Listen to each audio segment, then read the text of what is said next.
Posible raw magpiyansa ngayong araw si PGMN founder Franco Mabanta at 4 na iba pa sa kasong pangingikil umano sa kongresista ayon sa kanyang abogado. Git naman po ng kampo ni dating House Speaker Martin Romualdez, hindi pag-atake sa press freedom ang pagkakaaresto kay Mabanta. Balitang hatid ni John Consulta. Matapos arestuhin dahil sa pangingikil umano kay dating House Speaker Martin Romualdez, dinala na ang social media personality at founder ng Peanut Gallery Media Network o PGMN na si Franco Mabanta sa NBI Detention Facility sa Muntinlupa. Doon siya kukulong, pati ang 4 pang kasamahan. Ayon sa NBI, may tinitingnan pa silang iba pang personalidad mula sa PGMN. Kabilang dito ang PGMN anchor na si CJ Hero. Ayon kay NBI Director Melvin Matibag, kasama si Hero sa inireklamo kaya tinuturing siya ngayong person of interest. Bilang bahagi doon ng pangingikil, may ipinadalang video clip sila Mabanta kay Romualdez na mga kasira raw sa kongresista at naroon sa video clip si Hero. Yung video na ginamit na clip, siya yung nandoon eh. Ipapatawag namin siya. We will go through the process. Actually, kung tutuusin, based dun sa complaint na binigay, dapat napasama na siya eh. But we want to exercise caution. Sinusubukang makuha ng GMA News ang panig ni Hero. Naka-deactivate na ang kanyang mga social media account. Ang kampo ni Romualdez, iginit na hindi pag-atake sa press freedom ang pag-aresto, kundi kaso umano ng extortion. PGMN is twisting the narrative. Ang tunay na tanong, meron bang humingi ng pera kapalit ng katahimikan? Representative Ferdinand Martin Romualdez only did what any other person exposed to the same circumstance would do. He reported it to the proper authorities, and the NBI acted on that report pursuant to its mandate under the law.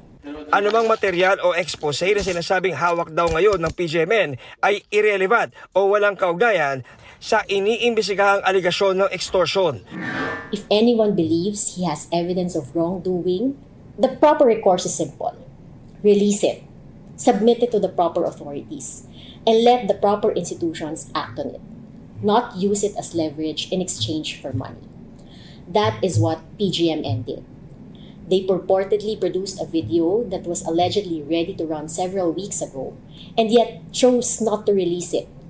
That is not journalism. That is extortion. Ang ganito raw gawain ay nakasisira sa lehitimong pamahayag at nakapipinsala sa tiwala ng publiko sa mga tunay na media institusyon. Nakausap ng mga member ng media ang abogado ni Mabanta sa inquest ng mga respondent, giit niya. We felt very confident of our defense. We saw the fatal flaws of the complaint affidavit, the evidence that they've attached, and we are really confident that we built a very strong defense. Ayon kay Director Matibag, may iba pang mga government official ang nagparamdam sa NBI. Ilan po mga nagpaparamdam, if you don't mind? Marami-rami na po. Basta nasa gobyerno po.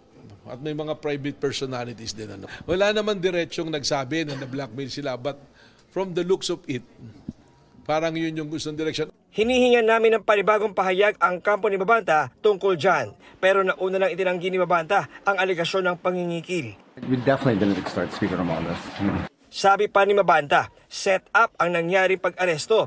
Sagot dito ng NBI, Nakita mo yung tendency na to avoid yung mabidyo, makuha ng CCTV, nagpagpad, iba-iba direction, may mga phone calls, may exchange of text messages. Mahirap naman yata yun, nasasabihin natin, Serap. And it's very unfair to the men and women of NBI na nagtatrabaho ng maayos. Nakausap din ng GMA News ang isang NBI agent na nakapagkita sa mga kasamahan ni Mabanta para maghatid ng pera. Nag-instruction sa amin na dalhin ito sa isang lugar sa Pasig at ibang tao yung magtatanggap. Nag-apply na raw ang NBI ng cyber warrant para sa mga nakuha nila mga gadget ng mga suspect. John Consulta, nagbabalita para sa GMA News.